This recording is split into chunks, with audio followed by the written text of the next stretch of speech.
Bonjour à tous pour ce test du Galaxy S2 de chez Samsung. Donc ce test est fait très en retard on va dire, mais ce n'est pas un test pour vous montrer trop les caractéristiques de l'appareil, c'est juste un test pour vous dire est-ce que ça vaut le coup de prendre un S3 ou un S2. C'est un peu un comparatif, mais qui va être plutôt basé sur le S2. Donc déjà dans le S2 on va vite fait vous dire ce qu'il y a. Donc le plus que ce qu'il y a dans le S3, c'est qu'il y a un chargeur avec surprise de courant entier, donc qui fait que chargeur fil de courant, et vous avez un chargeur filaire USB à part.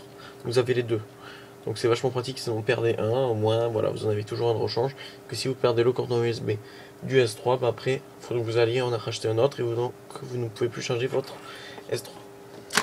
Donc le S2 sinon c'est un appareil qui est bien en main, qui est donc cramponné, qui n'est pas lisse, qui est en nid d'abeille comme ils disent, avec une caméra de 8 mégapixels, 8 millions de mégapixels, un flash, l'enceinte qui est positionnée ici, avec la prise jack qui est là, le micro USB qui est là, et donc comme le S3 avec un bouton central et deux boutons tactiles. Donc à l'intérieur, alors un des gros défauts du S2, c'est que pour rajouter une micro SD, il vous faut enlever la batterie. C'est pas très pratique, donc voilà la batterie, donc ce n'est pas du tout pratique. ES3 c'est arrangé, c'est ici, donc vous pouvez mettre votre SIM, retirer, et la micro SD, vous pouvez la mettre, enlever, même si elle a la batterie. Donc le téléphone sans batterie n'est pas vraiment très lourd, hein, comme vous pouvez l'imaginer. Hein. Quand on rajoute la batterie, je dirais que même que la batterie est plus lourde que le téléphone sans batterie. Voilà, on la met. Donc ça se clipse, c'est un peu le même système que le S3, c'est un peu plus facile à enlever. Alors la prise en main, donc très agréable bien sûr. Hein. Il y a une grande sensation que je n'ai plus avec le S3 qui est dommage, c'est que on a l'impression que l'appareil ne glisse plus des mains, enfin que le S2 ne glisse pas des mains. Comparé au S3 qui est lisse, le S2 on a l'impression qu'il ne glisse pas des mains.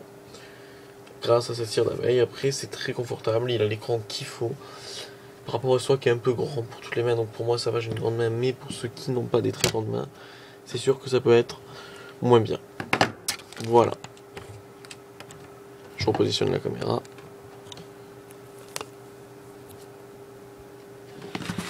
Voilà. Donc on va l'allumer. Donc l'allumage se fait par ce bouton là, je vous ai oublié de vous décrire, bouton on off et bouton de volume, monter, baisser, vous n'avez pas de bouton d'appareil photo. Donc on l'allume. Voilà, donc je précise bien que celui-ci n'est pas le mien est donc cassé, Galaxy S2. Donc bien sûr je vais en faire le plus grand soin possible. Voilà, donc portable qui s'allume en 30 secondes, 40 secondes maximal par rapport au S3 qui est bon que j'ai testé, qui est à 10-20 secondes maximal.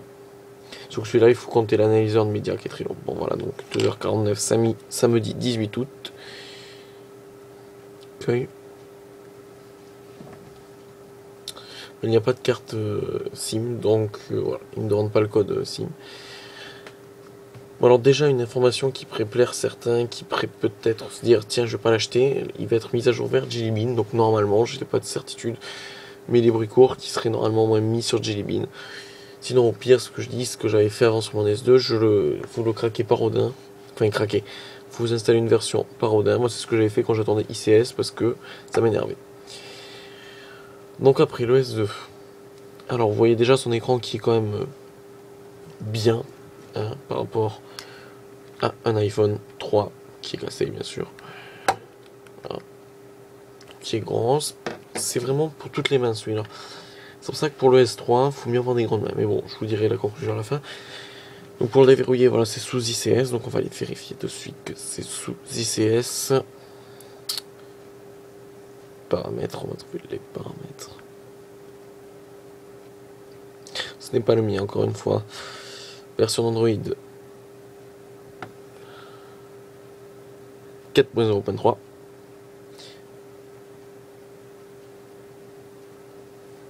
On ne pas marcher. Voilà. Android Ice Cream Sandwich, comme vous voyez. La petite démo d'Android Ice Cream Sandwich, bon voilà. Pour vous prouver bien que c'est Ice Cream Sandwich. Alors niveau après écran, donc c'est un très bon écran avec un super AMOLED et une Gorilla Glass. Vous avez donc le tout dernier Maps mis à jour, vous avez la Play Store. Vous n'avez pas donc S-Voix, même si vous le voyez là, il ne marchera pas. Hein. C'est quand j'avais... Bonjour. Erreur réseau, faut craquer votre téléphone. Bon. Erreur réseau. Voilà, erreur réseau. Sur le S3 ça marche. Sur les deux, bien sûr, ce n'est pas fait pour. On verra s'il inclut dans la mise à jour de Jelly Bean, mais ça m'étonnerait parce que c'est quand même un produit commercial pour acheter le Galaxy S3. Donc, niveau appareil photo. Désolé. Niveau appareil photo, le S3 donc a le mode rafale, lui il ne l'a pas. Après c'est tout ce qu'il a de plus. Bien sûr celui-là a une moins bonne qualité de vidéo, j'ai pu le remarquer, ça se détériore. Donc au départ j'avais une très bonne qualité vidéo. Maintenant j'ai l'impression qu'elle se détériore de jour en jour. Après est-ce que je me demande pas si c'est la vitre qui se raye, vous voyez. Donc ils ont enlevé ce concept voilà, qui est carré et qui fait un petit comment dire, une petite bosse, même s'il y avait ça qui le rattrapait. Sur le S3 tout est lisse. C'est un choix à prendre, voilà, bon. Peut-être que c'est ça, je suis pas sûr. Donc moi j'ai mis une glace, mais ça c'est quand même rayé. Je sais pas à quoi c'est dû, pas du tout. Donc bien sûr, je n'ai pas oublié faut pas que j'oublie de préciser qu'il y a une caméra frontale qui ne se voit pas beaucoup. C'est bien, ça c'est bien remarqué. Et capteur de proximité et capteur de luminosité avec l'haut-parleur quand on appelle. Après donc niveau donc fluidité il va très vite, hein, vous voyez j'ai plein d'applications, donc c'est le version 16 Go noir bien sûr. Il a plein d'applications sans ramer, le multitâche bien sûr, qui marche correctement, qui est pas mal. Bon pour widget, donc pour mettre les widgets voilà c'est là, donc quand même on va passer donc sur le site. On va prendre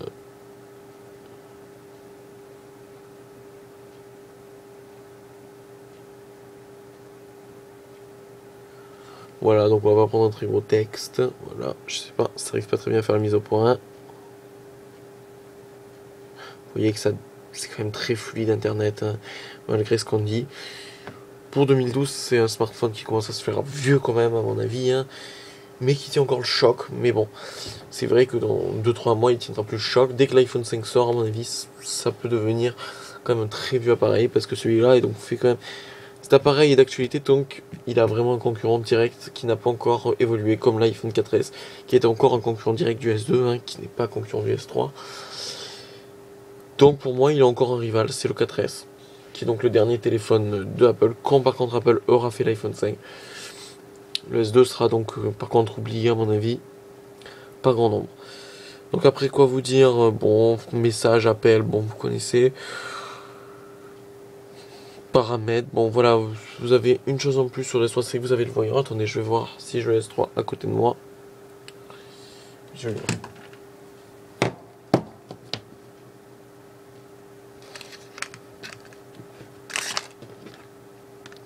Vous voyez la LED là, c'est-à-dire que j'ai une notification, voilà le S3 quand même qui est une taille au-dessus que le S2, bien sûr. Voilà. Ce n'est pas non plus mon S3. Hein. Alors, faut savoir qu'avant le avant le Galaxy S2, il y avait le Galaxy S, et que le Galaxy S ressemble quand même beaucoup au Galaxy S3. Voilà, c'est juste pour dire ça, et que c'est format arrondi, que le Galaxy S2 par contre ne ressemble pas du tout au S3 forme. Voilà, c'est deux univers différents. Donc maintenant, pour qui ça vaut le coup d'acheter le S2? Donc vous avez déjà la catégorie des gens qui veulent un téléphone pour appeler, pour envoyer des SMS. Donc là, je vous conseille plutôt... Alors, pour envoyer des SMS, c'est pas pour aller sur le net et que vous cherchez pas un portable très puissant pour jouer. Je vous conseille plutôt un petit portable comme le GW620 qui, malgré ce qu'on dit, n'est pas démodé parce que son prix est toujours de 300 €. Voilà. Avec son petit clavier rétroéclairé. Bon là, je vais pas l'allumer parce que j'ai plus de batterie. Qui est un très bon téléphone quand même, hein, avec le capteur de 5 mégapixels et le flash. Pour moi, voilà, il manque juste une LED. Vous avez ici, par contre, le capteur de proximité et le capteur de luminosité. Bon, bref. Voilà, pour moi, ça c'est mieux pour ceux qui veulent faire des appels, des SMS. Et ceux qui cherchent pas à jouer à des jeux. Parce que pour jouer à des jeux, ça, c'est impossible avec son tout petit écran de 2-3 pouces. C'est vraiment pas pratique. Donc voilà, je conseille donc... si vous cherchez par contre un téléphone pour jouer à des jeux, pour envoyer des SMS, pour appeler, pour aller sur internet, sans abuser, sans trop y aller dessus. Alors oui, là je vous conseille plutôt le S2 que le S3 parce que pour le prix, le S2 vaut largement son temps. Pour moi, le S2 est quand même, voilà. Si vous n'allez pas sur des gros sites, si voilà, vous n'utilisez pas des journées votre S2, si vous n'allez pas, voilà, sur des gros jeux, installer plein de choses, faites plein de multitâches, le S2 avec son double core avec 1,2 GHz, je sais plus du tout, 1,2 ou 1,3, vous suffira amplement. Après, donc vous avez donc la possibilité, si vous voulez upgrader donc ou le Galaxy Note 2, qui va sortir très vite. Et si jamais vous voulez plus petit et quand même aller vite, vous avez donc ou le Galaxy Note 1 mais qui est quand même très grand, qui pour moi est plutôt une tablette, ou sinon le S3, tout dernier portable de Samsung qui va très vite, très rapide, qui est quand même le meilleur qu'ils démarrent de tous. Comme smartphone, vous n'aurez pas mieux, même le One X je pense, enfin, moi je préfère le look du S3 et tout ça, mais je pense que le One X ne lui arrive pas à la cheville, et les tests que j'ai vus du One X, j'ai vu qu'il ne lui arrivait pas à la cheville. Le problème du S3 et que je comprends, c'est que des gens n'arriveront pas à le prendre en main. Il leur faudra demain, je trouve ça dommage. S'il vous faut demain pour prendre le S3, alors prenez plutôt un autre. Parce que sinon, voilà. Je vois pas l'intérêt sinon de prendre un S3. Si vous voulez le prendre en main en deux, donc après il rentre dans la poche, hein, largement. Le Note non, donc après voilà, c'est chacun ses goûts, encore une fois, alors que le S2, donc si vous avez des avis, si vous faites pas, enfin, si vous utilisez votre smartphone pour faire un peu de tout, mais sans trop abuser, le S2 vous suffira amplement. Donc voilà, c'est un très bon smartphone qui n'est vraiment pas encore démodé pour moi. Voilà, merci d'avoir suivi ce petit test. J'espère qu'il vous aura aidé. Merci, au revoir. N'oubliez pas quand même de visiter notre chaîne hightechgen.phrase, notre partenariat samuel.vix, notre autre partenariat Alex Touch Pro, et notre site bien sûr www.hightechgen.phrase.com. Merci à tous.